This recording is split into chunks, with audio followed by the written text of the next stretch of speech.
não são as melhores pessoas que vendem os melhores produtos. Não são as melhores pessoas que têm as melhores ideias que vendem as melhores ideias. Mas são as pessoas que conseguem persuadir e conquistar a outra pessoa. De melhor forma. Exatamente. O que aconteceu? No campeonato de debates que eu participei, a gente tem o Instituto Brasileiro de Debates. E lá a gente tem como que funciona.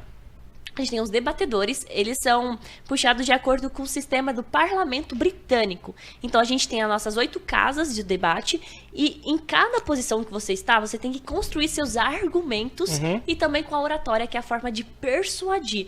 Para construir os argumentos, você tem que puxar, por exemplo, argumentos lógicos, argumentos emotivos, e você tem as pessoas que são juízes que vão julgar o que você está falando. Quando você chega para um debate, você tem 15 minutos que você recebe o tema e você tem que preparar seus argumentos. E é muito interessante, porque quando a gente vai debater, a gente debate coisas de meio ambiente, a gente debate políticas públicas, a gente debate também África, a gente debate assuntos que estão no momento. Então, é um debate muito nerd. É um debate como se fosse um esporte competitivo. Então, você tem que ler todos os dias jornais, livros, para que você esteja preparado. Eu lembro que a gente produzia os argumentos em casa e aplicava no dia, que a gente tinha 15 minutos para se preparar, para construir um debate, para ir nesses debates competitivos que a gente ia no campeonato. E o que é interessante eu falar, a diferença de comunicação e oratória. Porque comunicação é como se fosse um bolo. E a oratória é a calda do bolo. A comunicação você constrói. E a oratória é aquele mais soft. Que são aquelas soft skills. Aquilo que é mais leve. Que chegava num ponto no debate que você tinha excelentes argumentos dos dois lados. Você tem que quebrar o argumento da outra pessoa. Mas aí você tem a parte de convencer. Que aí você usa o tom de voz. Você usa as pausas, você usa mais a emoção da voz. Sim. Que é o tempero, que é a cobertura do bolo. O tempero. Tempero. O tempero. E aí, você escolhia uma casa para participar ou era variado? É aleatório. Era aleatório. Você não sabe qual casa que você vai fazer. Você não sabe se você vai ser o primeiro-ministro, a primeira casa a debater, a segunda casa, a terceira, a quarta. Eles fazem um sorteio. Eles fazem um sorteio do tema. Vamos supor, boas histórias sobre tudo. A gente sorteou aqui, tá eu e você. Eu tenho que falar que boas histórias sobre tudo. Esta casa afirma que boas histórias é tudo. E aí você fica com o lado... que é boas histórias. Nem toda boa história é tudo, não né? Não é tudo. Tem história que é meio merda. Então a gente vai ter que debater. A gente tem 15 minutos para construir nossos argumentos e a gente vai debater. E são 8 pessoas, 8 debatedores e tem os juízes. Os juízes, eles têm uma lista do que eles vão dando cheque, se você construiu um argumento, como que foi. Então tem tudo isso, é tudo estruturado. Mas como é que faz para esse juiz não ser... pra coisa não ser subjetiva? Pra coisa ser o mais objetiva possível. A gente tem a lista. Então ele tem a lista de construção de argumentos. Por exemplo, uma construção de argumento, você tem que ter especificidade e exemplos na sua fala. Isso é uma ótima ideia também, que eu sempre falo para os meus alunos. Se você quer convencer alguém, seja específico naquilo. Você coloca exemplos e casos práticos. Por exemplo, eu digo... boas histórias é tudo. MM, vamos ver com MM. MM engorda.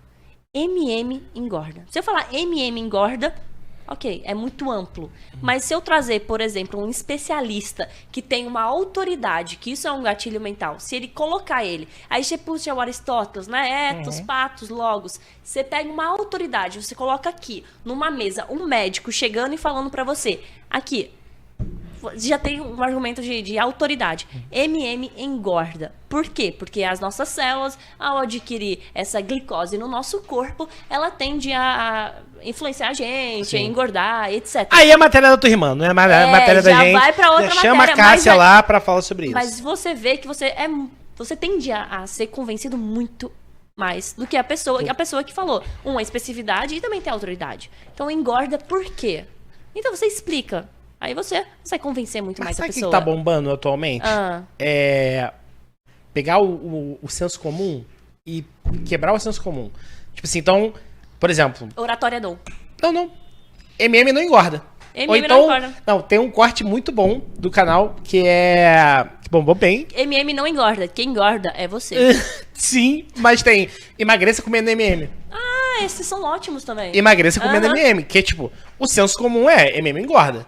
E aí, caralho, como assim? Não, cara, é realmente muito bom. Depois eu te mostro. Me lembra de te mostrar. Aprenda oratória sem falar. Porra, esse é do caralho, hein? É do caralho. Aprenda oratória em casa. Quer saber como? Arrasta pra cima, tô brincando. Quer saber como você vai aprender oratória em casa? Agora, sem falar. Primeira coisa, o nosso processo de aprendizado, a gente escreve muito e lê. Então, começa a escrever os seus pensamentos para ter um raciocínio lógico. Você começa a escrever e estruturar. Depois que você estrutura, você treina aquela fala em casa. Você consegue ser um bom orador você treinando em casa. Claro que precisa de prática. Você pode ter uma grande prática em casa também. O treino é essencial. Você precisa treinar para desenvolver mais ainda a oratória. Mas o primeiro passo você consegue fazer em casa. Eu também conto isso no meu episódio. Mas eu falo pra caralho, né? Mas as duas coisas que foram determinantes da minha vida foi, eu entendi, criança ainda, que só tinham dois tipos de pessoas na sala. Os bulinados e os bulinadores. E eu não queria ser bulinado. Então eu comecei a estar sempre com a galera que bulinava. Tipo, pô, eu não tô falando, gente, bullying, violência, bater nos outros, não. Tô falando de bullying saudável, brincar com os outros e tal. E eu, obviamente, queria estar do lado de lá. Então, essa foi uma coisa. E a segunda coisa foi ser feio. Porque Deus, ele me botou na vida pra jogar no modo hard. Então, ele me botou como feio pra, assim... E aí, quando chegou naquela idade de, pô, conquistar as menininhas e tal, não sei o quê, não tinha jeito, tinha que falar, pô. Porque eu sou feio, eu não sou naturalmente atraente. Então, eu precisava falar e tal, conversar. E à medida que eu ia falando, ia conversando e ia desenvolvendo mais. Então, o treino importa pra caralho, na minha opinião. Você pode discordar. Aliás, você tem que discordar disso. Você acabou de falar, aprenda oratória sem falar. E eu aprendi oratória falando pra porra. Não, mas tem que ser falando pra porra. O primeiro passo tu consegue fazer, que é você escrever, estudar. Mas treinar é um... Precisa treinar. A prática faz milhões. Você precisa. Isso é muito interessante que você falou, que, pô, tive que treinar. Então, é uma habilidade que você desenvolveu e muitas vezes, isso eu vejo muito. O que acontece? A pessoa não é bonita, a pessoa é menos inteligente que você, só que ela tem uma posição de destaque, ela consegue conquistar muito mais pessoas, ela consegue pegar mais pessoas e ela consegue pegar o emprego dos sonhos que você não tem. Porque ela tem uma comunicação, ela tem essa habilidade que foi desenvolvida e não porque ela é bonita ou porque ela é mais inteligente. Os melhores cargos hoje não estão com as pessoas que são mais inteligentes, mas as pessoas que sabem comunicar e influenciar muito melhor. Não estou dizendo que elas não são inteligentes, mas eu estou dizendo que os maiores posicionamentos delas são pessoas que têm uma comunicação efetiva. Mas aí eu vou te fazer uma provocação. Você falou aí de inteligência. O que quando você fala aí, nessa fala específica, o que pra você é ser inteligente? Tipo, fulano é inteligente. O que é ser inteligente? Ser inteligente é você ter excelentes decisões nos momentos necessários para resolver certo tipo de solução. É porque eu chamo isso aí, eu entendo esse conceito, eu chamo de sabedoria. De sabedoria. Pô, esse cara é sábio, ok. É porque eu venho no meio, né? Que o mesmo meio da sua irmã, que é do militar, e que o mais inteligente é o cara que tira as melhores notas. E que isso é muito ruim, cara. Sim, concordo. Porque o cara que tira as melhores notas, ele é muito bom em fazer provas. Não necessariamente ele é bom em pegar aquele conhecimento e transformar aquilo em alguma coisa prática. E aí, na minha visão atual, isso é o que se martela no meio militar, tá? Hoje eu vejo que o mais inteligente é o cara que consegue pegar algum conhecimento e transformar aquilo ali em soluções. Justo, sim. Né? Enquanto que o sábio é esse cara. Ele pode não ter tido nenhum tipo de ensino acadêmico, nem nada, mas ele toma decisões como ninguém.